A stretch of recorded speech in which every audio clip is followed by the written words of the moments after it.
ሙሳ ዓለይሂ ሰላም ከሞተ በኋላ በኒ እስራኤላውያን ለረጅም ዓመታት በፍልስጤን ምድር በሰላም በመኖር ላይ ሳሉ ክህደታቸውና ጥጋባቸው አፍንጫቸው ላይ ወጥቶ አላህን ማምለክ አሻፈረን አሉ።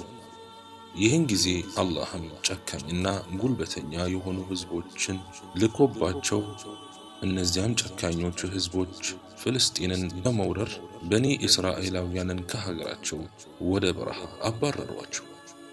በዚህም ሁኔታ በኒ እስራኤላውያን የማይቻለውንና ያልለመዱትን የበረሃ እንግልት ለረጅም ዓመታት ተጋፈጡት። ይህ ሁሉ ሲሆን በመካከላቸው አንድ ስሙ በታሪክ መዛግብት ያልሰፈረ ነቢይ አለ። ነቢያቶች ቁጥራቸው 124,000 ናቸው። ከነዚያ ውስጥ ለኛ የተጠቀሱልን 25 ብቻ ናቸው። ለዚያ ይህ አሁን ያልኩት ነቢይ ስማቸው ካልተጠቀሱልን ነቢያት አንዱ ነው። በኒ እስራኤላውያን የበረሃው እንግልት አላስችል ሲላቸው እዚህ ነቢይ ዘንድ በመምጣት ተበዳዮች አይደለምን አሉት። ነቢያቸውም ናችሁ አላቸው። እነሱም ከቤቶቻችን አልተፈናቀልንምን አሉት። ነቢያቸውም ተፈናቅላችኋል አላቸው።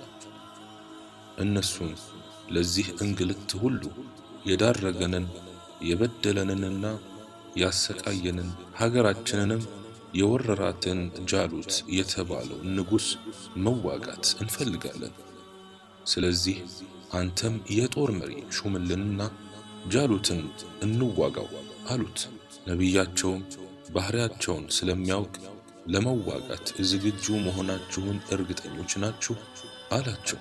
እነሱም ከሀገራችን ተሰደን ከቤቶቻችን ተፈናቅለን ልጆቻችንን ይዘን በረሃ ለበረሃ እየተንገላታን እንዴት ለጦርነት ዝግጁ አንሆንም አሉት።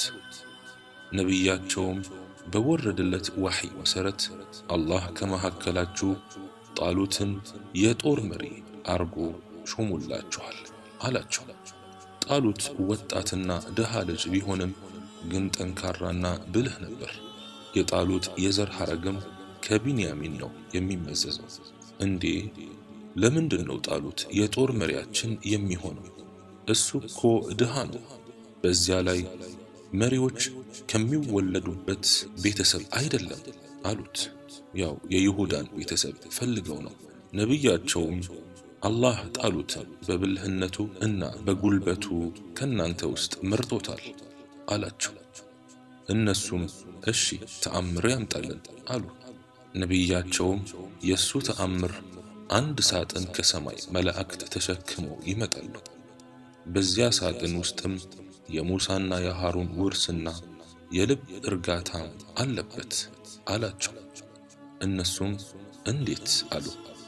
ነቢያቸውም እሱን ሳጥን ለመመልከት ተራራ ላይ ውጡ አላቸው። እነሱም ምንም ሳይዋጥላቸው ለግዳቸው ያን ሳጥን ለማየት ምን አይነት ሳጥን ነው እየተባባሉ ተራራው ላይ ወጡ። ተራራው ላይ ወጥተው ያን የተባለው የውርስ ሳጥን በመጠባበቅ ላይ ሳሉ መላእክት በኑር አሸብርቀው ሳጥኑን ይዘው ህዋ ላይ ተንሳፈፉ። በኒ እስራኤላውያኑ በአግራሞት ይመለከቱም ነበር። በመጨረሻም መላእክት እርጋታ በተሞላበት መልኩ ቀስ አድርገው ሳጥኑን በዚያ ነቢይ ፊት ለፊቱ አስቀመጡት። ልክ ሳጥኑ መሬት አርፎ በኒ እስራኤላውያን ሲመለከቱት ልባቸው እርጋታ ተሰማቸው፣ ኢማናቸውን ጨመረላቸው። በዚህ ሁኔታ በኒ እስራኤላውያን በጣሉት መሪነት ተስማሙ። ነገር ግን ጦር ሜዳ ለመውጣት ሁሉም ፈቃደኛ አልሆነምና የተወሰኑት ቀርተው ሌሎቻቸው በጣሉት መሪነት ጉዞ ጀመሩ።